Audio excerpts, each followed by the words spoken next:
Hola, soy Ana Fuentes y este verano estamos repitiendo algunos de los episodios que más nos gustaron este curso. Los próximos días vas a escuchar La familia correcta. Es una serie internacional en la que mi compañera Elsa Cabria ha trabajado más de un año con Francesca Berardi de Cora Media, Lili Rutay de 444 y Claudia Torrisi de Europod. Juntas, estas 4 reporteras han documentado cómo una red de ultraderecha ha tomado el cuerpo de la mujer como epicentro de una batalla cultural y política en Europa.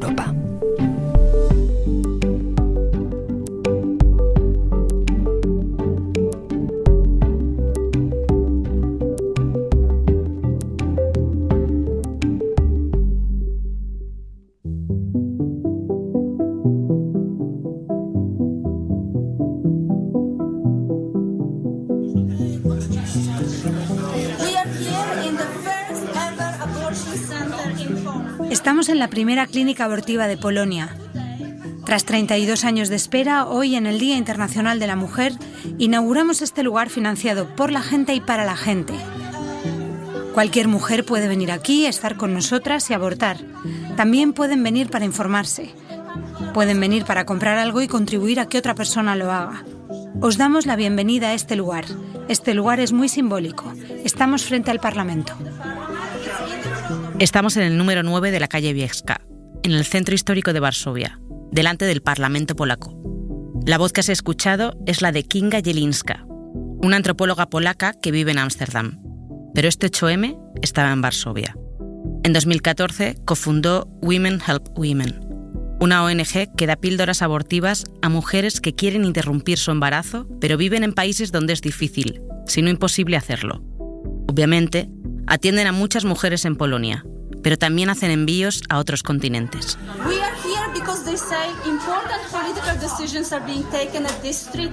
En esta calle, en el Parlamento, se están tomando importantes decisiones para el país, y nuestras decisiones de abortar son igual de importantes. Queremos reclamar el espacio y recordarles en su cara que las mujeres abortan en Polonia y que no esperamos nada de sus promesas vacías. Kinga Jelinska habló con los periodistas desde la sede de Abotak, un nuevo centro fundado por Women Help Women en colaboración con otra organización a la que la propia Kinga se ha unido, el Abortion Dream Team. Respondemos a una necesidad. Lo que importa es la salud y la seguridad de las mujeres, y eso es lo que estamos haciendo. Jelinska llevaba una sudadera verde azulado con la frase «Abortar es normal». Comentaba a los periodistas que es consciente del riesgo que corre. En su país, ayudar o incitar al aborto está castigado. De hecho, una compañera suya enfrenta un juicio por dar pastillas abortivas. Este 8M, alrededor de 100 simpatizantes asistieron a la inauguración de Abotak. Fuera de la sede, en la calle, un pequeño pero ruidoso grupo de activistas antiabortistas protestaban.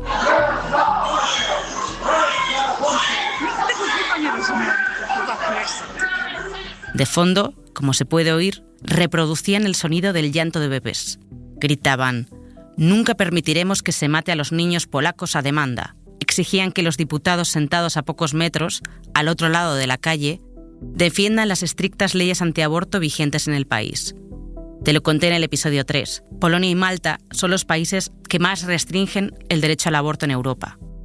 ¿Cómo es posible que el aborto, un derecho conquistado hace medio siglo en muchos países occidentales y garantizado también en Polonia hasta los años 90, siga estando en el centro del debate político? ¿Acaso no está claro que las mujeres que quieren abortar casi siempre encuentran la manera de hacerlo?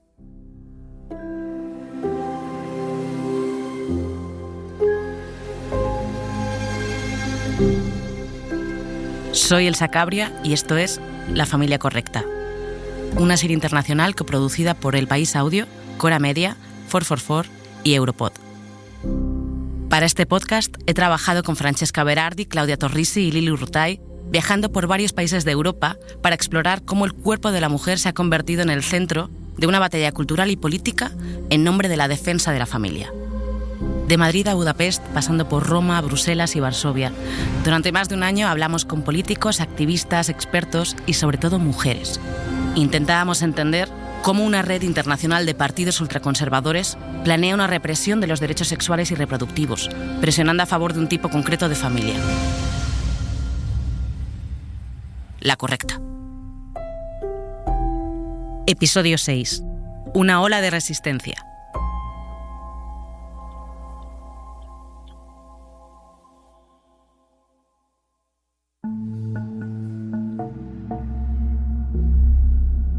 En los episodios anteriores hemos intentado describir y reconstruir la red internacional de organizaciones y partidos cuyo principal objetivo es limitar derechos que afectan a las mujeres, a las personas de la diversidad sexual y de género y a las familias que no se ajustan a una determinada norma. Una red tan bien organizada y financiada que parece que no haya nada ni nadie que pueda interponerse en su camino. Pero sí lo hay. Women Help Women, la organización dirigida por Kinga Jelinska, también es una red internacional, pero es una red internacional de mujeres que reivindica sus derechos, cruzando fronteras y políticas nacionales. Una de las integrantes de esta red es Dunia, hermana de Kinga. Ella es miembro de Women Help Women desde su fundación y lleva 20 años comprometida con la defensa del derecho al aborto. Nació en Polonia, pero vive en Nápoles desde hace décadas. Lo que hacemos en muchos países no es totalmente legal, así que como nos movemos al límite de la ley, pensábamos que una exposición pública excesiva podría ser peligrosa, no tanto para nosotros como para el servicio.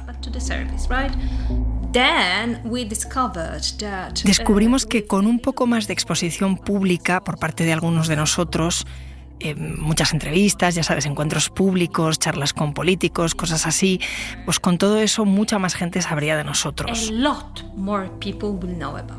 Dunia Jelinska viajó a Varsovia desde Nápoles para la inauguración de la clínica. Ahora mismo, los esfuerzos de Dunia están centrados en conseguir que Women Help Women tenga la mayor visibilidad posible. Hasta ahora, la organización se ha centrado en sus operaciones diarias, que consisten en enviar píldoras abortivas por correo a 4 continentes distintos y hacer asesoramiento online. Te explico cómo funcionan. Primero, las píldoras se compran a proveedores de otros países. Luego, se almacenan. Y después, cuando las mujeres las solicitan, se envían a los domicilios por correo ordinario, que es menos rastreable. Esta actividad se apoya en un mundo digital y global, y por tanto, también sufre la evolución y las vulnerabilidades de ese mundo. Según las directrices de la Organización Mundial de la Salud, un aborto médico puede realizarse sin necesidad de acudir a un médico ni ser hospitalizada. Basta con el apoyo de personal sanitario cualificado o de trabajadores sociales especializados, incluso si se presta de forma remota. Por eso, en Women Help Women ofrecen asistencia las 24 horas del día, los 7 días de la semana. Pero ahora su trabajo debe ser también de lobby y de formación para activistas que defienden el derecho al aborto.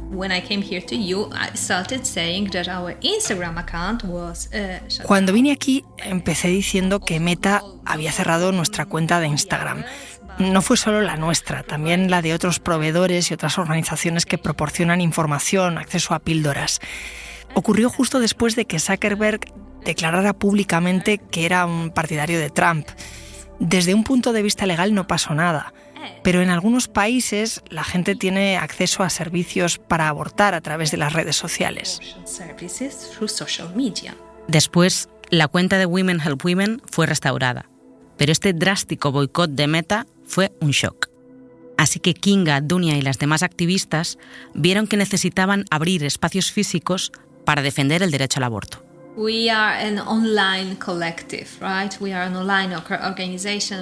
Somos un colectivo online, una organización online. Teníamos un espacio físico en Ámsterdam, pero no aquí en Polonia. Así que todo eso nos hizo pensar que un espacio físico en Polonia sería una manera significativa de destacar que aquí se practican abortos todos los días y que la atención al aborto sigue siendo muy necesaria. Está muy descuidada, se le niega a la población polaca. Su trabajo consiste también en desmontar una serie de creencias y estereotipos que siguen siendo utilizados como herramienta por quienes quieren restringir el derecho al aborto.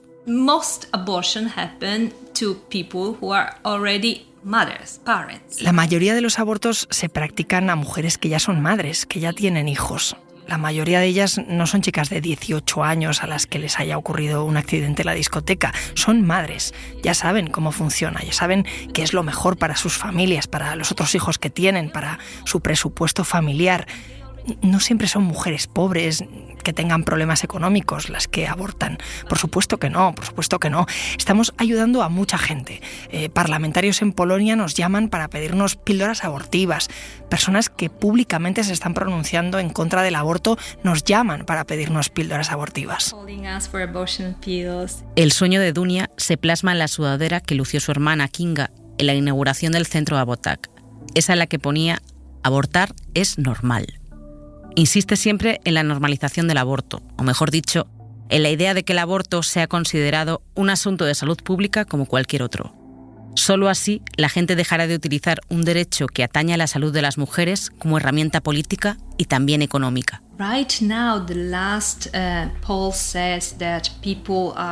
En estos momentos, la última encuesta dice que la gente no está en contra del aborto, lo que significa que al menos la mayoría dice que debería ser una decisión de las mujeres embarazadas.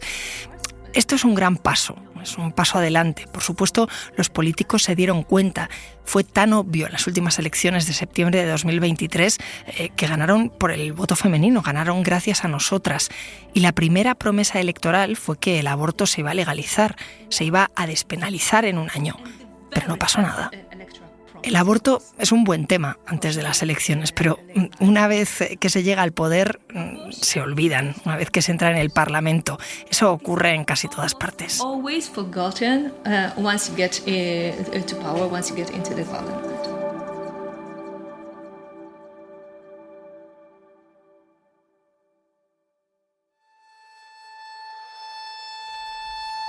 Polonia es la frontera más oriental de la Unión Europea, a la que se adhirió en 2004.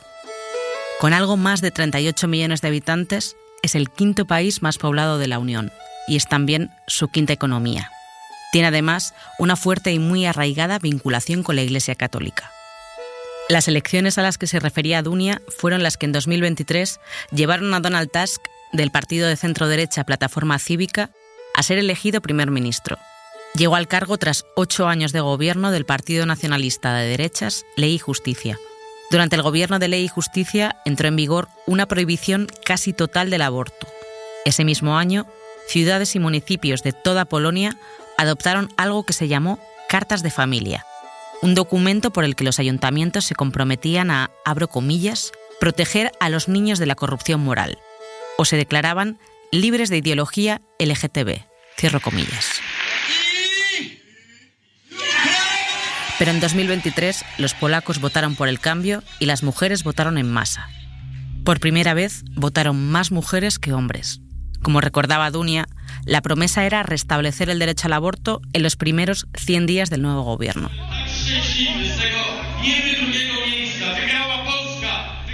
Cuando grabamos este episodio, habían pasado más de 500 días de esa promesa y sigue sin cumplirse. En junio de 2025, Polonia acudió de nuevo a las urnas para votar en las elecciones presidenciales. El candidato de Ley y Justicia, Karol Nawrocki, recibió el apoyo del presidente Donald Trump. No era raro ver banderas de barras y estrellas en sus mítines. Un mes antes de las elecciones, Trump le recibió en la Casa Blanca. Como te conté al final del episodio anterior, en mayo se celebró en Polonia la Conferencia de Acción Política Conservadora, CEPAC. Ocurrió pocos días antes de la votación presidencial y la secretaria de Seguridad Nacional de Estados Unidos, Leala Trump, subió al escenario para instar a los polacos a votar por Nawrocki.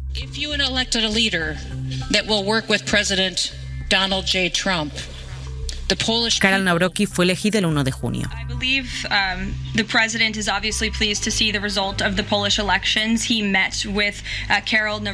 Tras conocerse los resultados, Orbán habló de una victoria fantástica.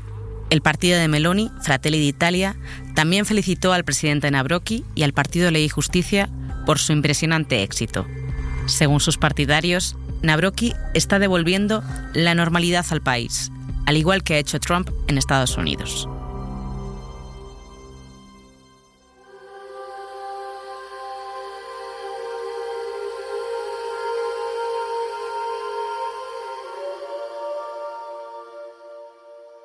Hay una pregunta que nos seguimos haciendo a estas alturas del viaje.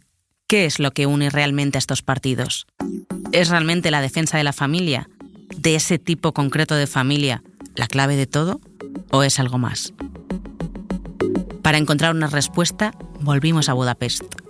En concreto, visitamos la sede de la Universidad Centroeuropea, que fue fundada en 1991 por el filántropo multimillonario George Soros, que tiene doble nacionalidad, húngara y estadounidense.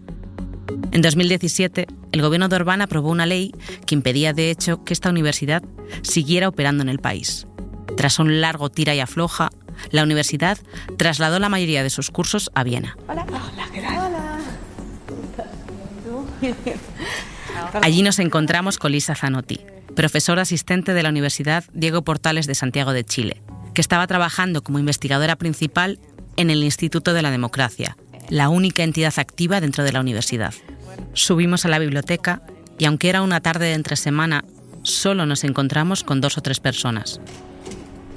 Y bueno, es raro porque los países que se están sumando ahora a la ola de ultraderecha se basan más en valores, digamos, moralmente conservadores que los partidos populistas radicales de derecha originales, digamos, de los años 80-90. Porque si nos fijamos en los partidos populistas radicales de Suecia, Suiza, Dinamarca, Noruega, nada de los líderes de ninguno de ellos te dirá que una mujer no puede abortar, es una tontería.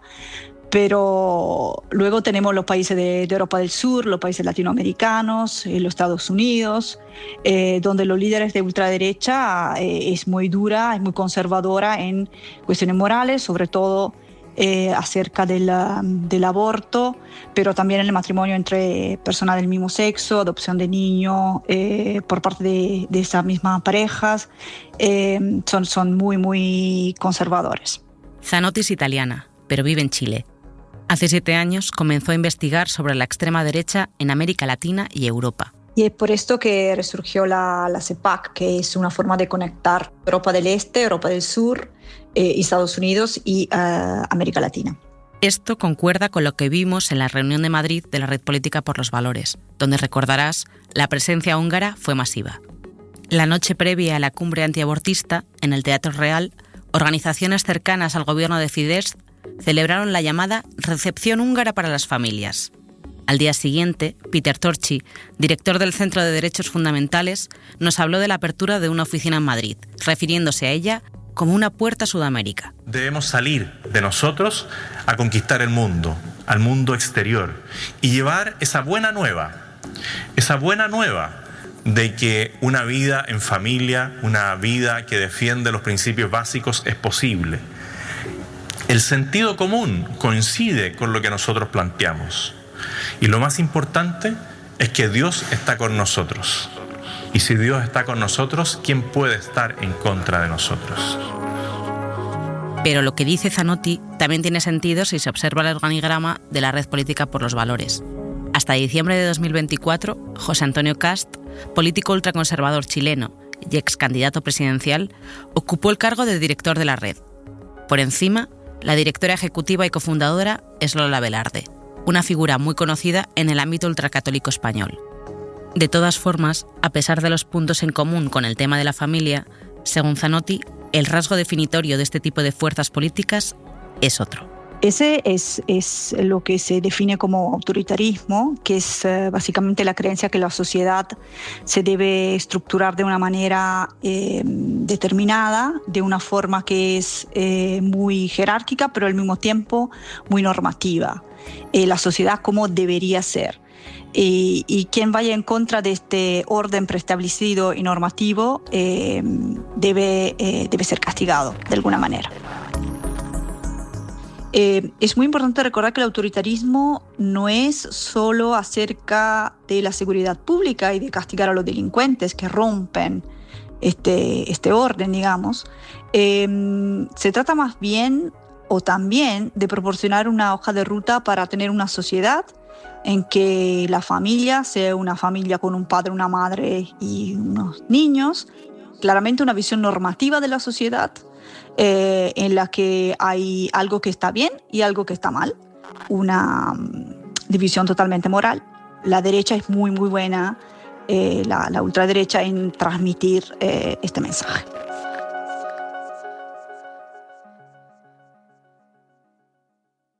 Cuando empezamos este podcast teníamos un objetivo: entender por qué los cuerpos de las mujeres, las personas LGTBIQ+, y los inmigrantes se habían convertido en el centro de una batalla cultural y política. ¿Qué había detrás de esta cruzada en nombre de la familia correcta?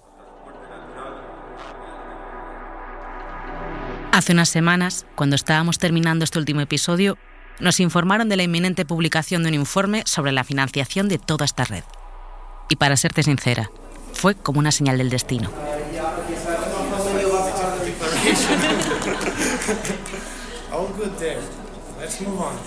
En Bruselas, a finales de junio, Neil Data, director del Foro Parlamentario por los Derechos Sexuales y Reproductivos, a quien ya conoces, presentó el último informe del foro. El título del informe es bastante elocuente: La próxima ola.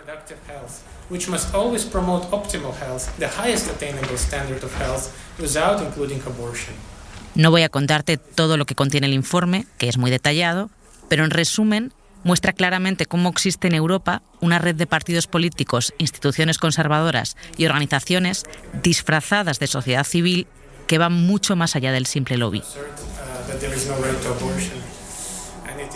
Pero lo importante es que la próxima ola confirma que el verdadero epicentro del proyecto antigénero es la política. La política practicada en los pasillos de los parlamentos y los gobiernos donde la extrema derecha ha ganado las elecciones. Retomo la pregunta: ¿qué había detrás de esta cruzada en nombre de la familia? Política. Y por tanto, poder. Y por supuesto, dinero. Ya sé que echar números en un podcast no es una buena idea, pero es necesario explicarte alguno de estos números. Según la próxima ola, entre 2019 y 2023, en Europa se gastaron 1.180 millones de dólares en grupos de presión y campañas contra la legislación favorable al género. ¿Quiénes invirtieron 400 millones de dólares al año en estas campañas? 275 organizaciones, incluidas ONGs, partidos políticos, grupos de reflexión y otros. Aproximadamente el 73% de ese dinero venía de organizaciones de países europeos, el 18% de Rusia y el 9% de Estados Unidos. De la financiación europea, la mayor parte, como ya supondrás, vino de Hungría, más de 172 millones de dólares. Del resto, la mayoría llegó de Francia, Reino Unido y de dos países de los que hemos hablado en esta serie, Polonia y España. El informe señala que estas cifras crecen año tras año y que la organización más influyente es el Centro Húngaro de Derechos Fundamentales. En las últimas semanas hemos intentado ponernos en contacto con ellos para hacerles algunas preguntas. Escribimos a los correos electrónicos que aparecen en su web, la que, por cierto, se puede leer Dios, Patria, Familia. Esta es también la frase exacta que aparece en la tarjeta de visita que Peter Torchi, el director del centro, nos dio en Madrid cuando le conocimos y le entrevistamos. Después de la cumbre, intentamos varias veces ponernos en contacto con la oficina que el centro tiene en el barrio de Salamanca. Hablé con la portera, que trató de ayudarme llamando desde su móvil al ayudante del director. Escribimos al director y nadie contestó. Tampoco tuvimos suerte con la red política por los valores. Resumiendo, parecía que nadie relacionado con la red quería hablar con nosotras. Bueno, casi nadie. Durante este año de investigación, solo hubo una asociación que accedió a hablar con nosotras: Alliance Defending Freedom. ADF es un gran lobby estadounidense de abogados cristianos.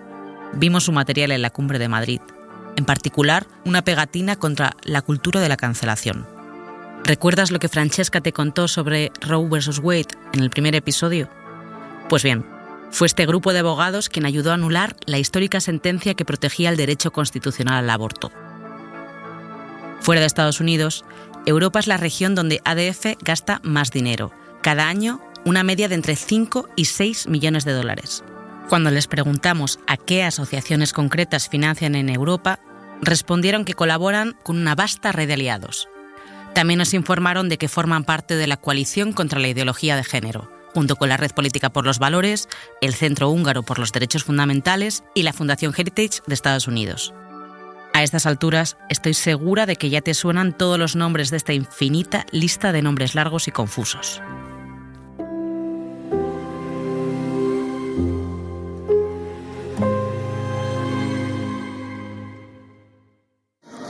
Emlékeztetem önöket, hogy tegnapi döntésünknek megfelelően a törvényjavaslatot kivételes eljárás. En marzo, el Parlamento húngaro, con mayoría del partido Fidesz, aprobó una ley que restringe el derecho de reunión. Esta ley se suma a la ley anti-LGBTIQ+ de 2021, que prohíbe, delante de menores, lo que ellos llaman la promoción de la homosexualidad y el cambio de género.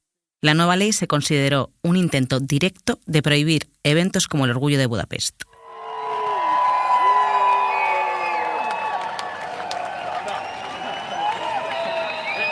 A pesar de todas estas restricciones y de la oposición frontal de Orbán, el Orgullo se celebró en Budapest en 2025 con una asistencia multitudinaria.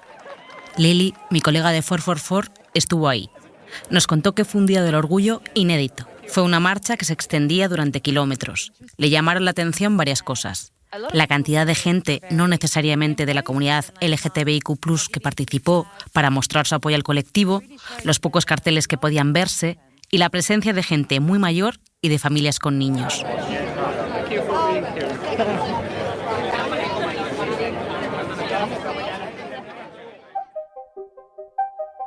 Y aquí es importante hacer una asociación de ideas. De los 172,2 millones de dólares que se gastan en Hungría en políticas antigénero, el 77% lo canaliza el Estado, a través de think tanks, medios de comunicación, organizaciones de defensa, institutos de investigación o grupos de presión aliados de Orbán. Al mismo tiempo, el gobierno utiliza organizaciones aparentemente independientes para crear una fachada de sociedad civil autónoma. Y lo que es más importante para nosotras, estas organizaciones se asocian con grupos internacionales antigénero para ampliar la influencia ideológica de Hungría en la escena mundial.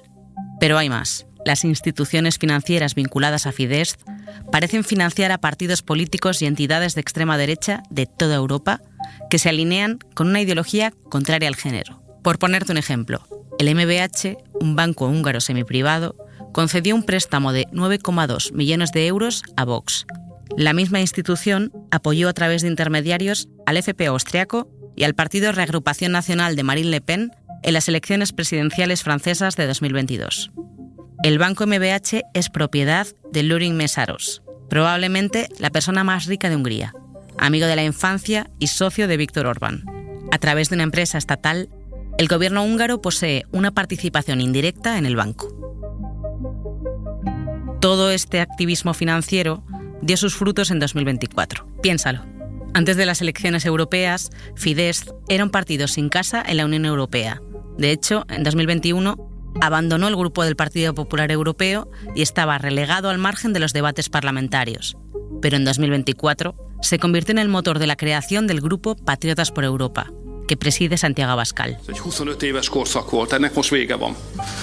Patriotas por Europa es ahora la tercera fuerza política en el Parlamento Europeo y, según el informe La Nueva Ola, gran parte de sus miembros son eurodiputados procedentes de partidos con vínculos financieros con Hungría.